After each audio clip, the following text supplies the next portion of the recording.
بسم اللہ الرحمن الرحیم۔ شروع کرتا ہوں اللہ کے پاک نام سے جو بہت بڑا مہربان نہایت رحم والا ہے۔ دوستوں، بہنوں، بھائیوں، بزرگوں، دیکھتی آنکھوں اور سنتے کانوں کو السلام علیکم۔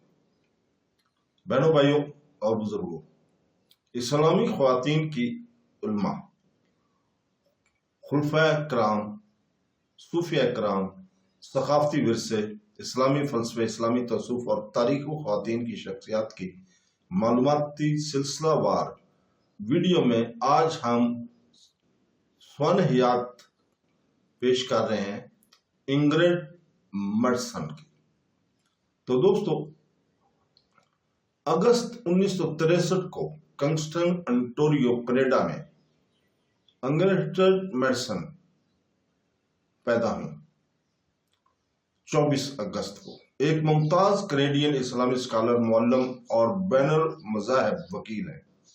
انہوں نے شمالی امریکہ میں اسلامی فکر، بین المذاہب مکالمے اور اسلام کی علمی مطالعہ میں اہم کردار ادا کیا۔ رومن کیتھولک خاندان میں پرورش پانے والی میڈسن نے اپنی یونیورسٹی کے سالوں میں اسلام کی طرف سفر شروع کیا۔ انہوں نے یونیورسٹی آف واٹرلو سے فائن آرٹس میں بیچلر کی ڈگری حاصل کی اور بعد میں پاکستان میں گزارے ہوئے وقت سمیت وسیع سفر کیا، جہاں اس نے افغان مہاجرین خواتین کے ساتھ کام کیا۔ ثقافتی نمائش اور انسانی خدمت کے اس دور نے اسلامی تعلیمات میں ان کی دلچسپی کو مزید گہرا کیا اور 1987 میں انہوں نے اسلام قبول کر لیا اور اپنی تبدیلی کے بعد اس نے رسمی اسلامی تعلیم حاصل کی اور شکاگو یونیورسٹی میں داخلہ لیا، جہاں انہوں نے پی ایچ ڈی کی ڈگری حاصل کی۔ اسلامیات میں ان کی تعلیمی توجہ میں اسلامی سیاق و سباق کے اندر کلاسیکی اسلامی متون، فقہ، ادبیات اور صنفی مطالعہ شامل تھے۔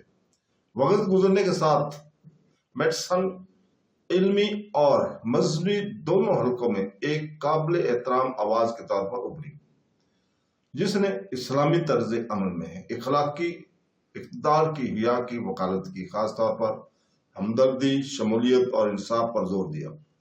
1998 میں انہوں نے کنیٹی میں ہارڈ فورڈ سیمنٹری کے فیکلٹی میں شمولیت اختیار کی۔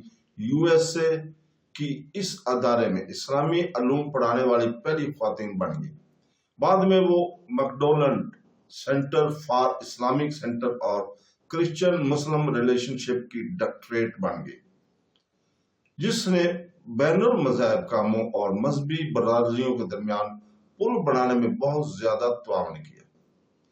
شمالی امریکہ میں اسلامی قیادت میں رکاوٹوں کو توڑنے کے لیے بڑے پیمانے پر جانا جاتا ہے۔ سن 2006 میں وہ بر اعظم میں مسلمانوں کی سب سے بڑی تنظیم اسلامی سوسائٹی آف کی صدر منتخب ہونے والی پہلی خاتون، نارتھ امریکہ مذہب تبدیل کرنے والی پہلی خاتون بنی۔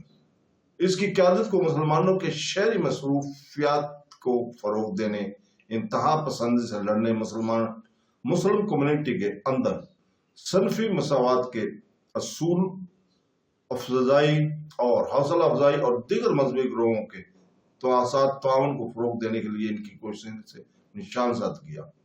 ان کی علمی، ادبی اور نہ صرف مسلمان بلکہ سرکاری اور تعلیمی اداروں میں بھی پہچان ملی۔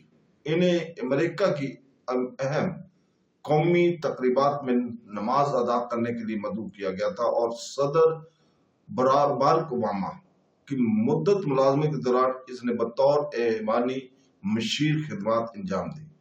سن 2012 میں وہ کینیڈا واپس آئی اور یونیورسٹی آف ویسٹرن انٹوریو سے منسلک ہورون یونیورسٹی کالج میں اسلامک اسٹڈیز میں لندن اور ونسٹر کمیونٹی چیز کا عہدہ قبول کیا۔ وہاں وہ عوامی مشغولیات اور بین المذاہبی مکالمے میں سرگرم رہتے ہوئے اسلامی اہلیات، اخلاقیات اور روحانیت کے کورسز پڑھاتی رہتی ہیں۔ ڈاکٹر میڈسن نے بڑے پیمانے پر شائع کیے ہوئے، جس میں ان کی معروف کتابیں بھی شامل ہیں جو دنیا بھر کی یونیورسٹیوں اور مدارس میں استعمال ہوتی ہیں۔ تو دوستو آخر میں ڈاکٹر میڈسن کی زندگی اور کام بہتر کمیونٹی کے تشکیل میں ایمان، تعلیم اور مکالمے کی طاقت کا ثبوت ہے۔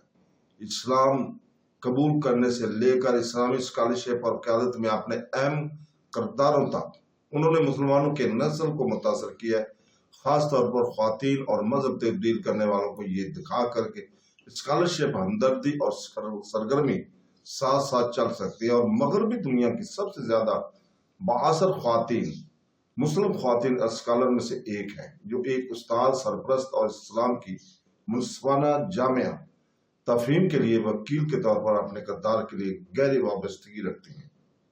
تو دوستو اس کے ساتھ ہی ہم آج اجازت چاہتے ہیں، کل تک کے لیے۔ کل انشاءاللہ تعالی ہم اسی وقت حاضر ہوں گے، اور کل ہم میری بختیار کی سوانح یاد، للہ میری بختیار کی سوانح یاد اور ان کے مزار کی تاریخ کو بیان کریں گے۔ آخر میں اللہ تعالیٰ سے دعا ہے کہ وہ ہمیں قرآن پاک اور حدیث نبوی پر عمل کرنے کی توفیق عطا فرمائے۔ آمین ثم آمین۔ اللہ حافظ۔